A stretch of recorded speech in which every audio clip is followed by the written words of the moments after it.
Despite a glaring lack of legislative accomplishments, Donald Trump's self-assessment of his first few months in office has been steadily rosy. Perhaps no administration has done more in its first 9 months than this administration, he tweeted in late October, and approaching the end of the year, Republican lawmakers have echoed his sentiments.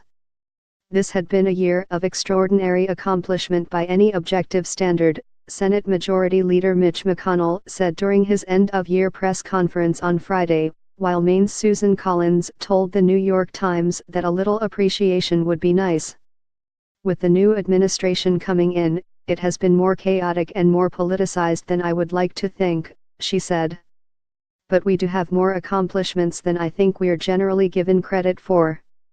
Yet the GOP's sole major legislative feat, the hasty passage of the bill formerly known as the Tax Cuts and Jobs Act, is proving more unpredictable than Republicans may have counted on, as Jesse Ferguson, former director of the Democratic Congressional Campaign Committee's independent expenditure arm, put it to the Washington Post, calling this thing a win because Republicans finally got something done is like saying the captain of the Titanic won when he successfully found that reclusive iceberg.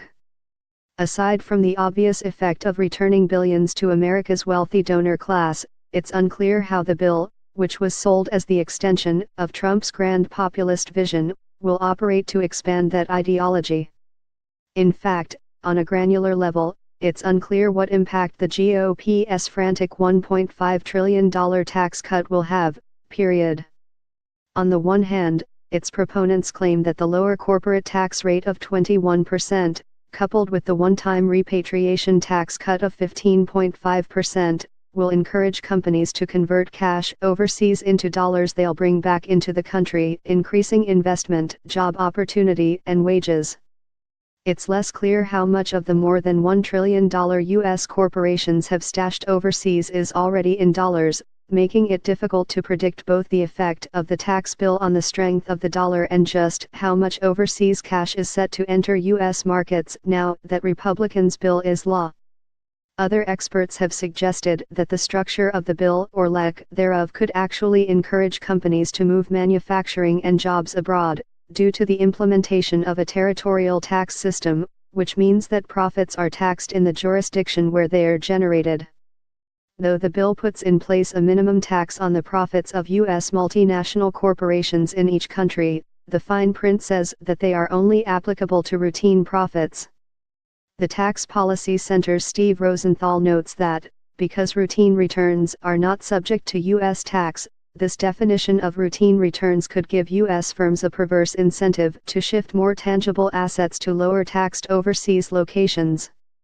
As The Atlantic's Gene Sperling writes, that means, under the GOP bills, if you shift less profitable operations to a tax haven, you would pay zero taxes on those operations as long as you are only making 10% a year, whether that is $10 million or $100 million, while you would pay 20% if the operations were located in the United States.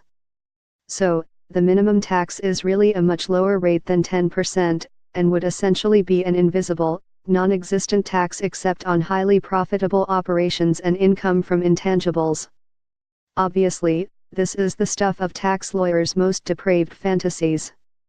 Meanwhile, experts warn that the legislation carries major consequences for charities, because the new law doubles the standard deduction. The amount of people who itemize their deductions could drop from around 30% to just 5% of all taxpayers, with that 5% skewing toward the insanely wealthy.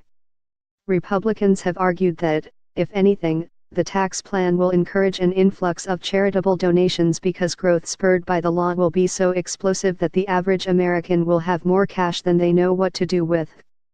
And lawmakers like Texas Senator John Cornyn have groused that fears around the change in the standard deduction are based on the dubious premise is that the reason people generously give to worthy causes is so they can deduct from their taxes. But Alan Cantor, a nonprofit consultant, pointed out that the provision could force charities to cater to the ultra-wealthy to make up for a hypothetical decline in small donations. What's the matter with that? Well, when a handful of people determine the charitable priorities of a nation, it's fundamentally undemocratic. Yes, billionaires should be honored for their generosity. But many of these gifts carry an agenda. The Walton family, of Walmart, have largely funded the school choice movement for years, significantly affecting American educational public policy with their charitable grants. Happy 2018.